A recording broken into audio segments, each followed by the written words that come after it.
ಹಿಂದುಳಿದ ರಾಜ್ಯಗಳ ಜನರಿಗಿಂತ ಬಹಳ ಕೆಟ್ಟ ಪರಿಸ್ಥಿತಿಯಲ್ಲಿ ಬದುಕುವ ಹಾಗೆ ಮಾಡಿದ್ದಾರೆ. ಈ ಭ್ರಷ್ಟ ರಾಜಕಾರಣ ಇವತ್ತು ದೊಣ್ಣೆ ಯಾವೊಂದಿದೆ ಎಮ್ಮೆ ಅವಂದೇ ಅನ್ನುವಂತಹ ಕಾನೂನನ್ನ ಇವತ್ತು ತಂದಿದ್ದಾರೆ. ಶ್ರೀಮಂತರಿಗೆ ಒಂದು ನ್ಯಾಯ, ಬಡವರಿಗೆ ಒಂದು ನ್ಯಾಯ. ರಾಜಕಾರಣಿ ಎಂತಹ ಅಪರಾಧ ಮಾಡಿದ್ರು ಅವರಿಗೆ ಇವತ್ತು ನ್ಯಾಯಾಲಯ ಶಿಕ್ಷೆ ವಿಧಿಸ್ತಾ ಇಲ್ಲ.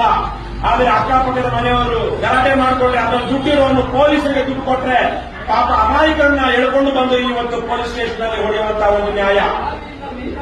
ಹಾಗಾಗಿ ಇಂತಹ ಭ್ರಷ್ಟ ವ್ಯವಸ್ಥೆಯಲ್ಲಿ ಭ್ರಷ್ಟರ ಅಕ್ರಮ ಸಂಪತ್ತಿಗೆ ಸವಾಲು ಹಾಕಿ ಕರ್ನಾಟಕವನ್ನ ಸಮೃದ್ಧ ಕರ್ನಾಟಕ, ನ್ಯಾಯವಂತ ಕರ್ನಾಟಕ, ಸರ್ವೋದಯ ಕರ್ನಾಟಕ, ಕಲ್ಯಾಣ ಕರ್ನಾಟಕ ಕಟ್ಟುವ ದಿಕ್ಕಿನಲ್ಲಿ ಇವತ್ತು ಕರ್ನಾಟಕ ರಾಜ್ಯ ಸಮಿತಿ ಪಕ್ಷದ ಸೈನಿಕರು ಕೆಲಸ ಮಾಡ್ತಿದ್ದಾರೆ. ಇದು ಮಾಡಲಿಲ್ಲ ಅಂದರೆ ಇವತ್ತು ನಡೀತಿರುವಂತಹ ಈ ಭ್ರಷ್ಟ ಪಕ್ಷಗಳ ರಾಜಕಾರಣ ನಾವು ಹೀಗೆ ನಡೆಯೋದಕ್ಕೆ ಬಿಟ್ರೆ ಹಾದಿ ಬೀದಿಯಲ್ಲಿ ಇವತ್ತು ಕೊಲೆಗಳಾಗುತ್ತೆ, ರಕ್ತಪಾತಗಳಾಗುತ್ತೆ, ಜನ ಸಂಕಟದಲ್ಲಿ ನರಳುತ್ತಾರೆ. ಯಾವಾಗ ಎಲ್ಲಿ ಬೇಕಾದರೂ ಅರಾಜಕತ್ವ ಆಗಬಹುದು.